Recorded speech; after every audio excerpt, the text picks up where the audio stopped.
Good morning, Brandon Hardison with you again for all of those new speakers that are coming into the space. Congratulations. We wish you well. We just want to give you some tips for beginners. And if you've been doing it a while, maybe just some reminders. So I want you to imagine in your mind this large audience, whether it's 100 people, 1,000 people, or more. In your mind being new, that's a lot of people to deal with. So, how can I make this manageable for me where I come across not panicked and not really stumbling and not really making the people in the audience uncomfortable? Well, we need to find a way to shrink them, if you will. Now, how to put this into practice, this shrinking? You need to actually speak to your audience as individuals rather than a whole. Now, if you can wrap your head around that, you're not in a darkened auditorium, so I can make eye contact. That's the key, the eye contact with one person just for a few seconds, then connect with another individual, so on, so on. Now, you can ignore this silly advice about looking at one person while you express your idea, or even worse, you want to utter something in silence to this person. Those tricks come from speaking platforms from years ago, and we don't want to adhere to that. But if you've ever watched any politician since it's an election year, you notice that they control and scope the whole room.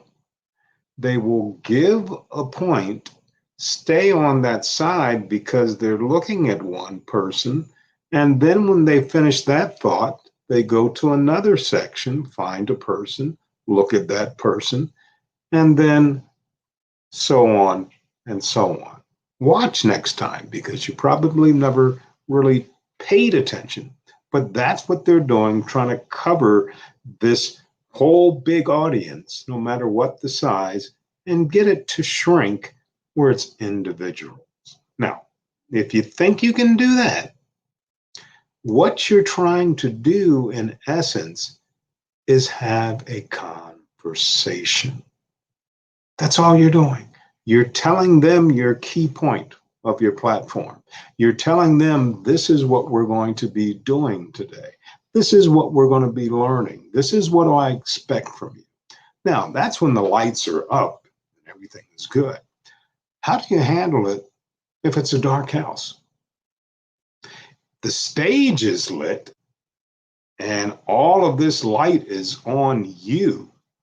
But boy, I cannot see the people unless they're in the front row, but further back, I can't see them at all.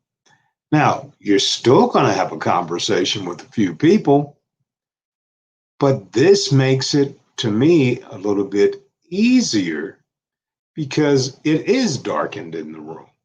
I can still cover what I want to cover, keeping your head up, and depending on how many rows that you have, I'm telling my point, and I'm going to move on to the next section. Might even just isolate up and down.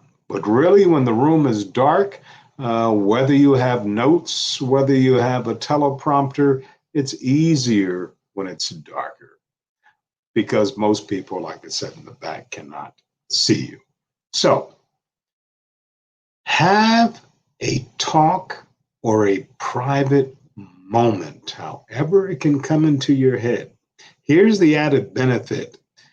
You're at your best when you're speaking one-on-one. Well, we all know that. Because it's more of a conversation.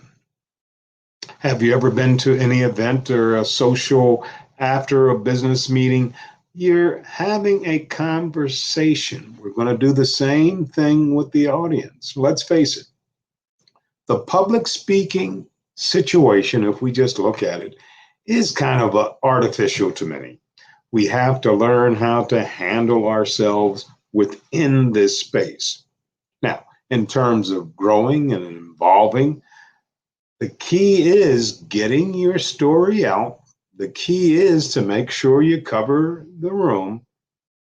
But like I always tell everyone, practice should always be involved. This way, you're showing them that you're confident in what you're doing. Your message will get out. And the key thing about large groups, I think, compared to smaller groups, they're a lot easier to handle, but it's just, which we covered before about nerves. We see this larger group.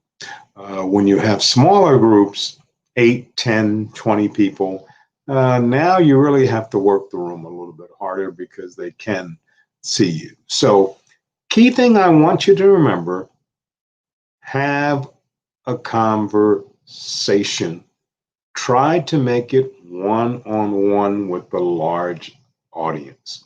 When the numbers of the attendees involved are larger, your key thing, how can I get this to shrink where I can make eye contact and still have this conversation as individuals? Now, if that makes sense to you, we have a lot more that we're going to go through because public speaking is coming back. I believe that in this great country, we're going to have conventions again. People are going to be coming to cities and traveling. There'll be opportunities to be in front of the room or on stage or keynote, but you need to be prepared. Right now, we still have this little digital box that we're dealing with, but I believe America is strong. We will be coming back, so you need to get prepared for those opportunities. And those opportunities will come, but make sure you're practicing. If you practice, you'll make improvement. Once again, Brandon Hardison for Champion Strategies saying, go out and make it a champion day.